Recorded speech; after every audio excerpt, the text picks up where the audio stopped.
Dear student, welcome to success career. इस video में आप देखने जा रहे हैं कि आरएसी यानी कि रेफ्रिजरेशन एंड एयर कंडीशन के क्वेश्चन पेपर को, जो कि आपके एग्जाम के लिए सीटीआई प्रवेश परीक्षा, डीआरडीओ, डीएमआरसी, इसरो तथा अन्य टेक्निकल एग्जाम के लिए बहुत ही इंपॉर्टेंट है, लोको पायलट के लिए भी। तो यही सेम पैटर्न रहेगा आपके क्वेश्चन आने में एग्जाम में। तो सीटीआई में आपको पता होना चाहिए कि 75 क्वेश्चन आपके किससे बनते हैं, टेक्निकल से बनते हैं 75%, और 25% क्वेश्चन आपके किससे बनते हैं, नॉन टेक्निकल से। 75% जो टेक्निकल क्वेश्चन है वो आपको आरएसी क्वेश्चन से पूछे जाएंगे। 100 क्वेश्चन बनते हैं, 100 में से 75 क्वेश्चन आपके आरएसी से रहेंगे और 25 क्वेश्चन मैथ और रीजनिंग से रहेंगे।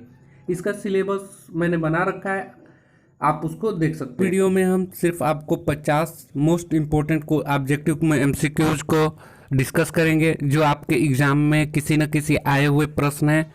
तो आप इस वीडियो को अंत तक देखिए और सारे क्वेश्चन को बाय हार्ट याद करिए, जिससे आपकी एग्जाम में मदद मिले, और इसे अधिक से अधिक अपने स्टडी ग्रुप में शेयर करिए। चलते हैं पहले क्वेश्चन पे। देखिए, जो पहला क्वेश्चन है दिया है कि किसी निश्चित स्थान पर सिर्फ ठंडक उत्पन्न करना कहलाता है। तो किसी निश्चित स्थान पर ठंडक उत्पन्न करना क्या कहलाता है, रेफ्रिजरेशन कहलाता है। ये ऑप्शन सही है। क्या होता है रेफ्रिजरेशन, इसके डिटेल फैक्ट को भी जानिए, क्योंकि एग्जाम में डिटेल फैक्ट से भी क्वेश्चन बनते हैं। देखिए, निश्चित स्थान पर ठंडा करना रेफ्रिजरेशन कहलाता है, और उस स्थान की वायु की कंडीशन बदलना है, ह्यूमिडिटी को बदलना है, एयर कंडीशनिंग कहलाता है। तो डिटेल फैक्ट को जानना उतना ही जरूरी है जितना कि आपका क्वेश्चन। तो आइए दूसरे क्वेश्चन पे चलते हैं। दूसरे क्वेश्चन का भी डिटेल फैक्ट जानेंगे, सभी क्वेश्चन का डिटेल फैक्ट जानेंगे। देखिए, दिया है रेफ्रिजरेशन संयंत्र की क्षमता मापी जाती है।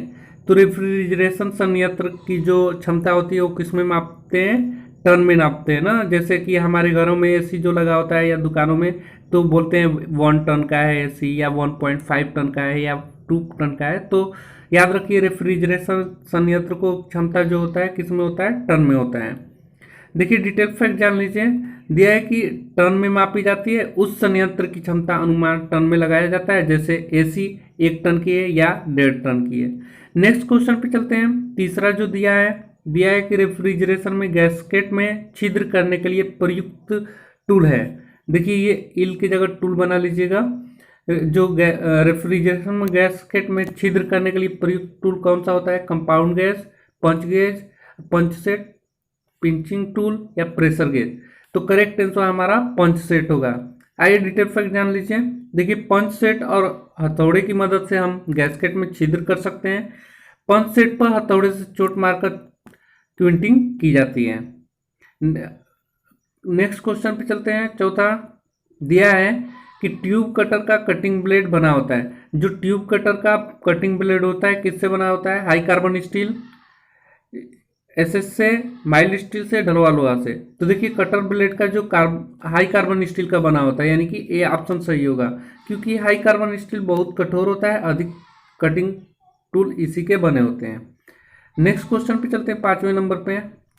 और एक खास बात दोस्तों, अगर ये पीडीएफ आपका मॉडल पेपर चाहिए तो आप मेरे टेलीग्राम चैनल पे जुड़ सकते हैं, वहाँ से इस पेपर को डाउनलोड भी कर सकते हैं। देखिए, 5वां दिया है, निम्न से शाफ्ट हैमर कहलाता है। शाफ्ट हैमर क्या कहलाता है, तो शाफ्ट हैमर हमारा मैलेट होता है। किसका बना होता है मैलेट, लकड़ी के गुटके का मैलेट। देखिए, डिटेल फैक्ट जानिए। मैलेट को शाफ्ट हैमर भी कहते हैं। ये लकड़ी का बना होता है और हल्की तथा पतली धातु ट्यूब पर चोट मारने के काम आते हैं। नेक्स्ट क्वेश्चन है, किसी प्रक्रिया द्वारा कॉपर ट्यूब को आसानी से मोड़ा जा सकता है। तो किसी प्रक्रिया द्वारा कॉपर ट्यूब को आसानी से मोड़ा जाता है, किसके द्वारा, एनलिंग के द्वारा। देखिए, एनलिंग द्वारा यह एक हीट ट्रीटमेंट प्रोसेस है जिसमें धातु को गर्म करके आसानी से मोड़ा जा सकता है। नेक्स्ट क्वेश्चन पे बढ़ते हैं। ऑटो ट्रांसफार्मर का प्रयोग किया जाता है वोल्टेज को बढ़ाने के लिए, करंट को बढ़ाने के लिए, करंट को कम करने के लिए, वोल्टेज को स्थिर रखने के लिए। तो ऑटो ट्रांसफर का प्रयोग हम वोल्टेज को स्थिर रखने के लिए प्रयोग करते हैं। क्या होता है, डिटेल फैक्ट जान लीजिए। ऑटो ट्रांसफर वोल्टेज की फ्लक्चुएशन को बना कर रखता है, कम ज़्यादा होने पर भी वोल्टेज को स्थिरता प्रदान करता है। इसलिए हम अपने घरों में ऑटो ट्रांसफार्मर यानी कि ऑटो कट स्टेबलाइजर का लगाते हैं। नेक्स्ट है 8वां नंबर, तांबे की टाइप को टाँकने के लिए ज़्यादा उचित फिलर धातु है। तो तांबे के पाइप को टाकने के लिए, मतलब उसे जोड़ने के लिए जो उचित फिलर धातु है वो है सिल्वर रॉड। क्या होता है सिल्वर रॉड, इसके बारे में डिटेल फैक्ट जानिए, क्वेश्चन बन सकते हैं। सिल्वर रॉड का इस्तेमाल किया जाता है, यह अच्छे बंधक बना लेता है और टाके भी मजबूत बनाते हैं। नेक्स्ट क्वेश्चन पे चलते हैं। देखिए 9 नंबर का क्वेश्चन दिया है, किस दाब पर गेज शून्य दर्शाता है? तो निर्वात दाब, क्रांतिक दाब, धर्म दाब या वायुमंडल दाब? तो वायुमंडलीय दाब पर जो दाब गेज है शून्य दर्शाता है। वायुमंडलीय दाब पर गेज जो होता है शून्य दर्शाता है, क्योंकि गेज के ऊपर कोई प्रेशर नहीं पड़ता। जब गेज के ऊपर पड़ता है तब भी रीडिंग दर्शाता है। नेक्स्ट क्वेश्चन है 10वां, रेफ्रिजरेटर में प्रयोग होने वाली इनर्ट गैस कौन सी है? तो हाइड्रोजन प्रयोग किया जाता है, अमोनिया, ऑक्सीजन या हीलियम? तो याद रखिए जो रेफ्रिजरेटर में जो इनर्ट गैस यानी कि आदर्श गैस प्रयोग करते हैं वो हाइड्रोजन होता है। हाइड्रोजन गैस का प्रयोग किया जाता है, यह जहरीली नहीं होती तथा खाद्य पदार्थों के साथ रिएक्शन नहीं करता, इसीलिए हम हाइड्रोजन का इस्तेमाल करते हैं। नेक्स्ट क्वेश्चन है, शुष्क बर्फ के रूप में जाना जाता है। शुष्क बर्फ के रूप में किसको जाना जाता है? ठोस नाइट्रोजन, ठोस ऑक्सीजन, ठोस कार्बन डाइऑक्साइड, ठोस पानी।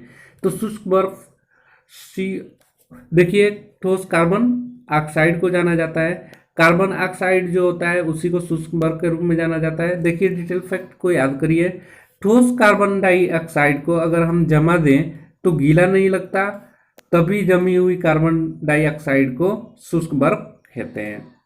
नेक्स्ट क्वेश्चन है 12 नंबर, निम्न में से किसे कूलिंग यूनिट कहा जाता है? कूलिंग यूनिट बताना है तो संघनित्र, संपीड़क, वाष्पित या प्रसारण वाल्व? तो जो करेक्ट आंसर होगा वाष्पित होगा। क्या होता है वाष्पिंग को कूलिंग यूनिट भी कहते हैं, यह पदार्थों की गर्मी लेकर रेफ्रिजरेंट को देता है। नेक्स्ट क्वेश्चन है, एब्जॉर्प्शन रेफ्रिजरेशन सिस्टम में कौन सा पार्ट जरूरी नहीं है? तो एब्जॉर्प्शन रेफ्रिजरेशन सिस्टम में जो पार्ट जरूरी नहीं है वो है कंडेंसर। ठीक है, कंडेंसर हमारा यहाँ पे देखिए रेफ्रिजरेशन एब्जॉर्प्शन रेजिस्टेंस कौन लगता है? एब्जॉर्बर लगता है, जनरेटर लगता है या कंप्रेसर लगता है? इसमें जो करेक्ट आंसर होगा वो कंडेंसर होगा। आइए डिटेल फैक्ट जान लीजिए। देखिए 14 नंबर का क्वेश्चन दिया है, किसी सील युक्त कंप्रेसर की वाइंडिंग कैसे ठंडी की जाती है? तो किसी सील युक्त कंप्रेसर की वाइंडिंग जो होता है वो सक्शन पेपर द्वारा वाइंडिंग किया जाता है, ठंडी किया जाता है। देखिए क्या होता है, सील युक्त कंप्रेसर को सक्शन पेपर द्वारा ठंडा किया जाता है। नेक्स्ट क्वेश्चन है 15 नंबर, रेफ्रिजरेटर के किस भाग में कूलिंग की जाती है? तो रेफ्रिजरेटर के जिस भाग में कूलिंग की जाती है उसे हम कहते हैं इवेपोरेटर। सी ऑप्शन सही है। देखिए इवेपोरेटर में वस्तुएं रखी जाती हैं, रेफ्रिजरेंट वहां से उनकी हीट ले लेता है और उन्हें ठंडा कर देता है। देखिए सारे क्वेश्चन इंपॉर्टेंट है और किसी न किसी एग्जाम में आए हुए हैं, तो इसलिए सभी क्वेश्चन को बाय हार्ट याद कर लीजिएगा अपने एग्जाम के लिए। देखिए नेक्स्ट जो क्वेश्चन है, संपीड़क में रेफ्रिजरेंट किस अवस्था में रहता है? तो संपीड़क में जो रेफ्रिजरेंट रहता है वो गैस अवस्था में रहता है। देखिए रेफ्रिजरेंट में संपीड़क में रेफ्रिजरेंट गैस अवस्था में होता है, यह इसमें एक सक्शन लाइन के द्वारा प्रवेश करता है। नेक्स्ट क्वेश्चन है 17 नंबर, उच्च क्षमता के रेफ्रिजरेशन सिस्टम में कौन सा संपीड़क लगा रहता है? तो उच्च क्षमता के रेफ्रिजरेशन सिस्टम में जो संपीड़क लगा होता है वो होता है अपकेंद्रीय संपीड़क। क्या होता है देखिए इसमें अपकेंद्रीय संपीड़क लगा रहता है, यह बहुत तेजी से काम करता है, इसकी इफिशियंसी भी बहुत अधिक होती है। नेक्स्ट क्वेश्चन पे बढ़ते हैं। देखिए 18 नंबर का क्वेश्चन है, भली भांति बंद या मोहर लगी बंद कंप्रेसर में क्या फायदा होता है? तो भली भांति बंद या मोहर लगी बंद कंप्रेसर में जो फायदा होता है वो है कम आवाज का आना। देखिए भली भांति बंद या मोहर लगी बंद कंप्रेसर को चलाते हैं तो इसमें कम आवाज आती है, ध्वनि प्रद्युत नहीं होता। नेक्स्ट क्वेश्चन पे बढ़ते हैं 19 नंबर, कंप्रेसर में तेल का तल कहाँ निर्धारित होता है? तो कंप्रेसर में तेल का तल जो होता है वो क्रैंकेस में निर्धारित होता है। तेल क्रैंकेस तक भरा होना चाहिए जिससे कंप्रेसर की इफिशियंसी बंद हो जाती है, आवाज कम आती है। नेक्स्ट क्वेश्चन है 20वां, दिया है कि संघनित्र को निम्न में से किस अन्य नाम से जाना जाता है? वाष्पित द्वारा, फ्रीजर द्वारा या द्रवशित्र द्वारा या चिलिंग द्वारा? तो करेक्ट आंसर जो होगा हमारा द्रवशित्र द्वारा। क्या होता है संघनित्र को द्रव शीत्र भी कहते हैं क्योंकि यह कंप्रेसर से प्राप्त वाष्प को द्रव में बदलता है, इसलिए द्रव शीत्र इसे कहते हैं संघनित्र को। नेक्स्ट क्वेश्चन पे बढ़ते हैं 21वां। देखिए, संघनित्र में रेफ्रिजरेंट की परत को जमने को क्या कहते हैं? तो संघनित्र में जो रेफ्रिजरेंट की परत जमता है उसे हम स्केलिंग कहते हैं। क्या होता है स्केलिंग, इसके डिटेल फैक्ट जानिए। देखिए, संघनित्र रेफ्रिजरेंट को गैस में द्रव में बदलता है, जिससे संघनित्र में रेफ्रिजरेंट की परत जम जाती है, जिसे स्केलिंग कहते हैं। नेक्स्ट क्वेश्चन है, घर में लगने वाले रेफ्रिजरेटर में कितने प्रकार के एयर कूल्ड कंडेंसर लगे होते हैं? तो याद रखिए, घरों में जो लगने वाले रेफ्रिजरेटर है उसमें 2 प्रकार के एयर कूल्ड कंडेंसर लगा होता है। आइए इसके डिटेल फैक्ट जानिए। देखिए, घरों के रेफ्रिजरेटर में 2 प्रकार के कंडेंसर लगे रहते हैं, एक नेचुरल कन्वेक्शन, दूसरा फोर्स कन्वेक्शन। तो याद रखिएगा, 2 टाइप के रेफ्रिजरेटर में 2 तरह के कंडेंसर लगे होते हैं घरों में जो यूज होते हैं, नेचुरल कन्वेक्शन और फोर्स कन्वेक्शन। 23 नंबर का क्वेश्चन देखिए, वाष्पित को रेफ्रिजरेशन सिस्टम में किसके बाद लगाया जाता है? वाष्पित को रेफ्रिजरेशन सिस्टम में किसके बाद लगाया जाता है? तो याद रखिए, प्रसारण वाल्व द्वारा। प्रसारण वाल्व के बाद वाष्पित को लगाया जाता है, प्रसारण वाल्व से पहले रिसीवर होता है। ये क्रम याद रखिएगा, प्रसारण वाल्व के बाद वाष्पित लगाया जाता है और प्रसारण वाल्व से पहले रिसीवर लगा होता है। इससे भी क्वेश्चन बन सकते हैं, इसलिए मैं बोलता हूँ डिटेल फैक्ट को देखते चलिए, एक भी डिटेल फैक्ट नहीं छूटने चाहिए। नेक्स्ट क्वेश्चन है, फ्रॉस्टिंग निम्न से किस तापमान पर परस्पर होता है? तो फ्रॉस्टिंग जो होता है वो 0 से कम डिग्री सेल्सियस पे तापमान प्राप्त होती है ना, फ्रॉस्टिंग की। देखिए, 0 से कम तापमान पर वायु को ह्यूमिडिटी यानी कि नमी वाष्पित के चारों ओर जमने लगते हैं, इसे फ्रॉस्टिंग कहते हैं। नेक्स्ट क्वेश्चन है 25वां। देखिए, दिया है कि निम्न में से किसमें कम समय में अधिक ठंडा पानी प्राप्त किया जा सकता है? तो बोतल कूलर जो होता है, इससे हम कम समय में अधिक ठंडा पानी प्राप्त किया जा सकता है। देखिए, बोतल कूलर में कम समय में ठंडा पानी प्राप्त किया जा सकता है, इसको इसी काम के लिए बनाया जाता है। इसीलिए हम जब बहुत ही जल्दी हमें ठंडा करना होता है तो बोतल कूलर का इस्तेमाल करते हैं। 26 नंबर का जो क्वेश्चन है वो है, एक सेक्शन लाइन स्कूमुलेटर तरल को कंप्रेसर में जाने में निम्न में से किस कारण से रोकता है? ठीक है, तो जो करेक्ट आंसर होगा वो क्या होगा? लो लोड कंडीशन। क्या होता है लो लोड कंडीशन? देखिए, एक्यूमुलेटर में लो लोड कंडीशन में तरल को कंप्रेसर में जाने से रोकता है। एक्यूमुलेटर लोड के अनुसार तरल के प्रवाह को नियंत्रित करता है। बढ़ते हैं नेक्स्ट क्वेश्चन की तरफ। दोस्तों, अगर चैनल पे नए होंगे तो प्लीज सब्सक्राइब कर दीजिए और लाइक करिए, अधिक से अधिक शेयर कर दीजिए। आइए नेक्स्ट क्वेश्चन पे चलते हैं।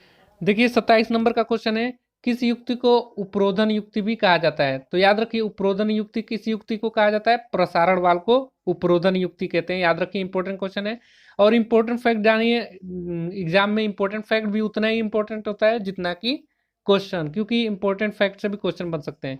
देखिए, प्रसारण वाल्व यानी कि एक्सपेंशन वाल्व को उपरोधन युक्ति भी कहा जाता है। यह तरल की गति को बढ़ाकर आगे प्रवाहित करता है।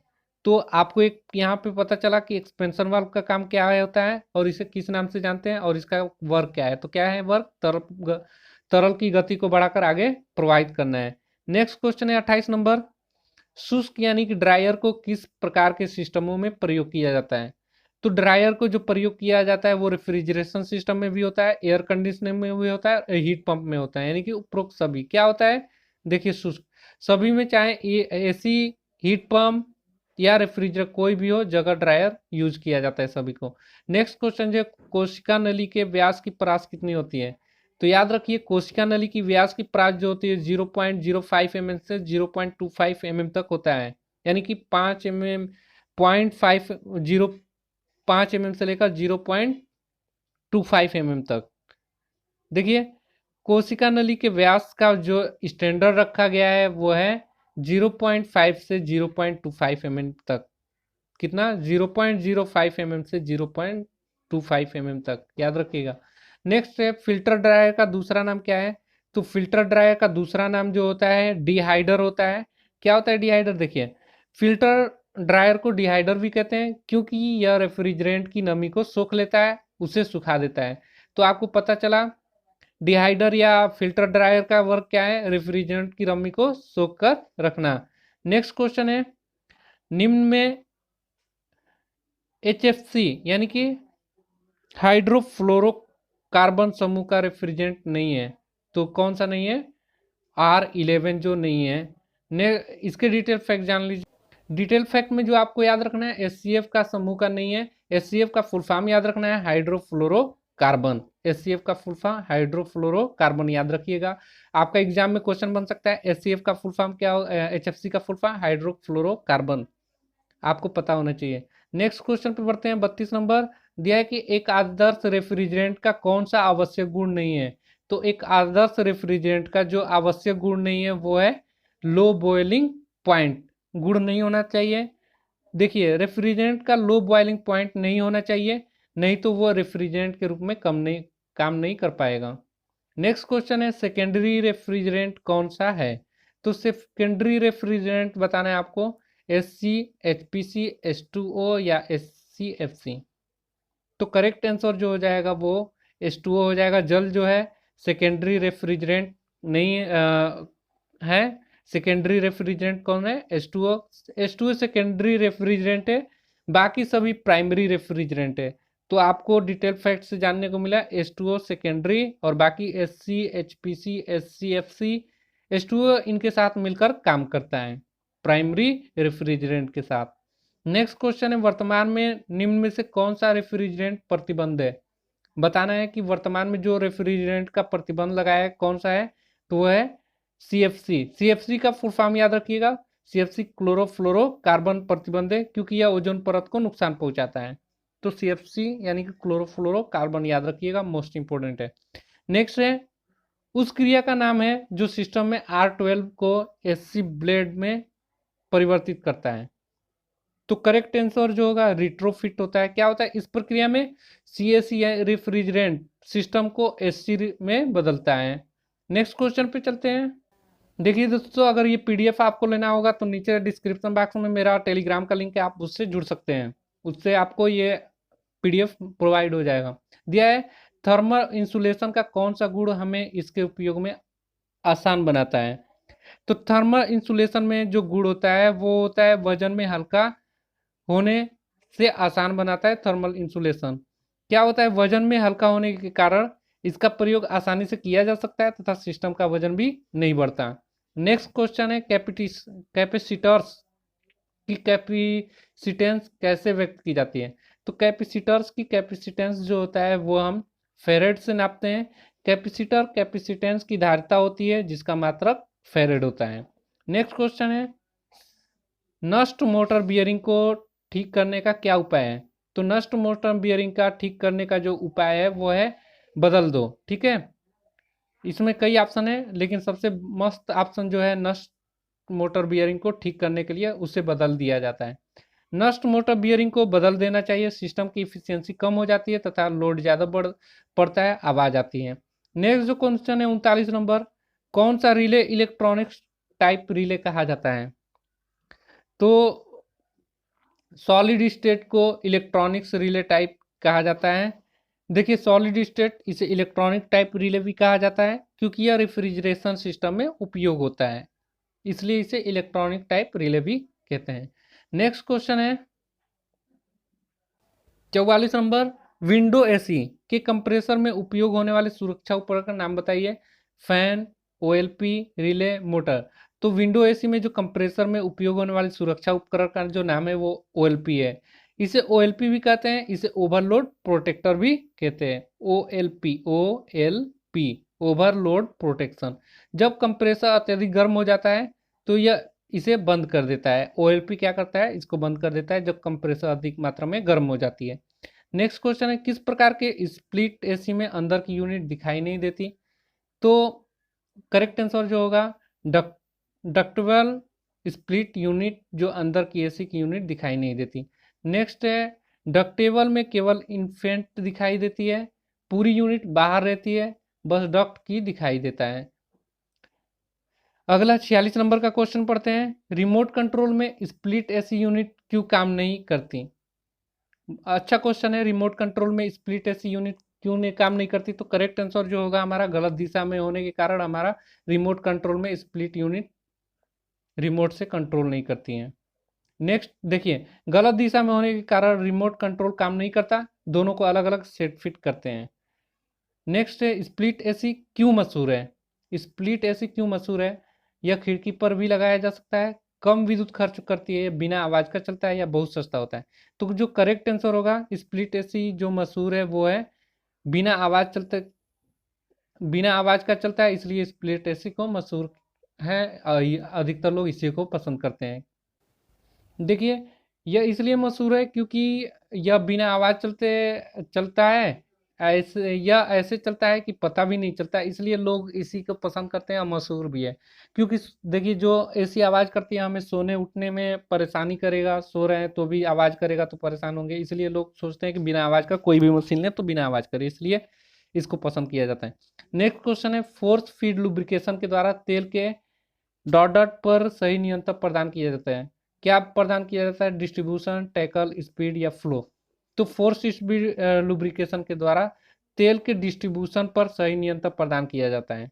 देखिए, डिस्ट्रीब्यूशन फोर्स फीड लुब्रिकेशन में तेल को इच्छित तथा सही समय पर डिस्ट्रीब्यूशन किया जा सकता है। नेक्स्ट क्वेश्चन है, एयर कंडीशनिंग में वायु को एक स्थान से दूसरे स्थान तक स्थानांतरित करने में इसका प्रयोग किया जाता है। बताइए, एयर कंडीशनिंग में वायु को एक स्थान से दूसरे तक ले जाने के लिए कौन सा प्रयोग करते हैं? संघनित्र, वाष्पित, डक्ट या फिल्टर? तो करेक्ट आंसर जो होगा हमारा डक्ट होगा। देखिए, डक्ट के द्वारा एयर कंडीशनिंग में हवा को एक जगह से दूसरे जगह पहुंचा सकते हैं। एक डक्ट से हम बहुत सारी एसी यूनिट को जोड़ सकते हैं, इसलिए बड़े बड़े फैक्ट्रियों में या बड़े बड़े कोचिंगों में हम डक्ट टाइप का एसी यूज करते हैं। नेक्स्ट क्वेश्चन है, एक एसी यूनिट के लिए कौन सा कूलिंग तापमान सबसे प्रभावित होता है?